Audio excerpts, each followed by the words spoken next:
दोस्तों नमस्कार। मैं ज्योति जन सेवा संस्थान से वैद्य बघेल सिंह आपकी सेवा में हाजिर हूँ। दोस्तों आज अपने बात करेंगे, कुछ हमारे ऐसे दोस्त हैं, हमारे भाई बंधुओं ने कहा है कि जेंट्स को जो प्रॉब्लम हो जाती है गुप्त रोगों के बारे में, तो उसके बारे में आज बात करेंगे। और सबसे पहले हम ये कहते हैं कि जो आज हाइड्रोसील के ऊपर बात करने जा रहे हैं, तो हाइड्रोसील जो होती है ना, उसका सबसे बड़ी प्रॉब्लम ये होती है कि हम सबसे पहले चोट आज से बचना चाहिए कि कहीं चोट वगैरह लग जाती है और चोट लगने के कारण ऐसी समस्या आ जाती है। और कई जगह ऐसी है जैसे कि बिहार है या कोई ऐसे प्रदेश हैं जहाँ पे ज़्यादा चावल खाए जाते हैं, तो वहाँ पे भी ये प्रॉब्लम आ जाती है दोस्तों। और इसको जो है हम क्या करते हैं, कई बार हम गलती ऐसी कर बैठते हैं, इसका ऑपरेशन कराने के बाद भी हमारा हल नहीं होता है। तो सबसे पहले तो यही है कि हमें चोट से बचना चाहिए। नाजुक जगह है वहाँ पे चोट नहीं लगनी चाहिए। जब बैठते हैं कपड़े जो हैं वो हम बड़े सीधे साधे कपड़े पहने और मतलब लूज कपड़े पहनने चाहिए, जिससे क्या होता है कि फिर दिक्कत नहीं है। तो जब कपड़े हम टाइट पहनते हैं तो बैठते वक्त हमें प्रॉब्लम हो जाती है। इसलिए ये जो हम मतलब कपड़े भी कुछ हम लूज रखें तो इससे हमें बहुत बड़ा फायदा होता है। और अगर जब ये हो जाए तो हमें लंगोट वगैरह पहनना चाहिए, तो उससे हमें ज्यादा बेनिफिट मिलता है।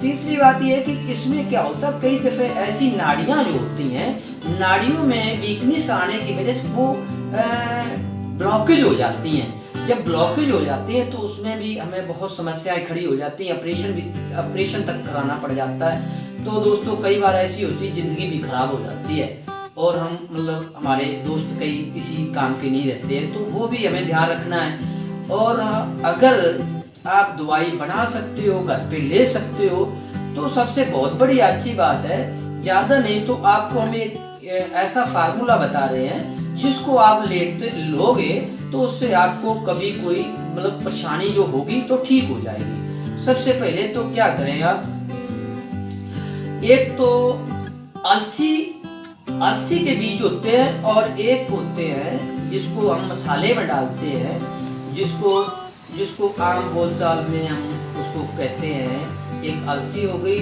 और दूसरा हो गया है आपका तारा मीरा के बीज, ठीक है ना। तो ये दोनों का एक पाउडर आप बना लें। तो पाउडर बना के आधा चम्मच सुबह आधा चम्मच शाम को, अगर ज्यादा कोई परेशानी लगे तो इसको आधे से आधा कर दो, ये इसको पानी के साथ लो, तो इससे आपको बहुत अच्छा बहुत बढ़िया फायदा होगा।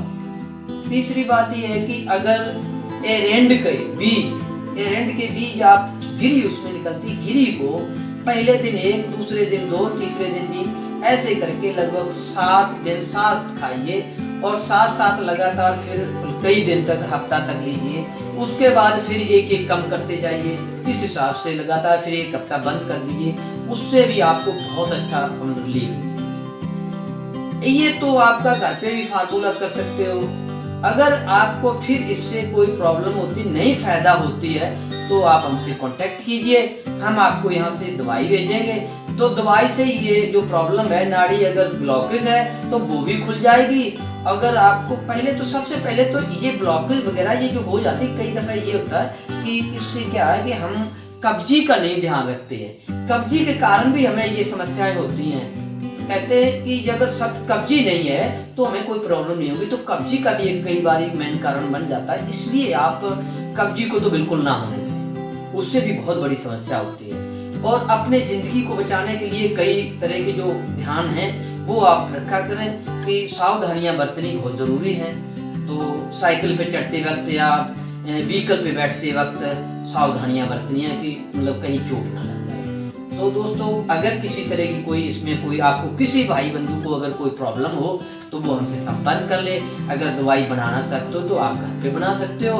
अगर ज्यादा जानकारी लेनी तो फोन पे बात कर लेना, हम फोन पे आपको बताएंगे। अगर आपको मतलब दवाई मंगवानी है तो दवाई आप मंगवा लिया करो। लेकिन हम आपको बार बार यही कहते हैं कि हमारा जो भी वीडियो हम डालते हैं तो वीडियो को पूरा देखा करो, जिससे आपको पूरी जानकारी मिले।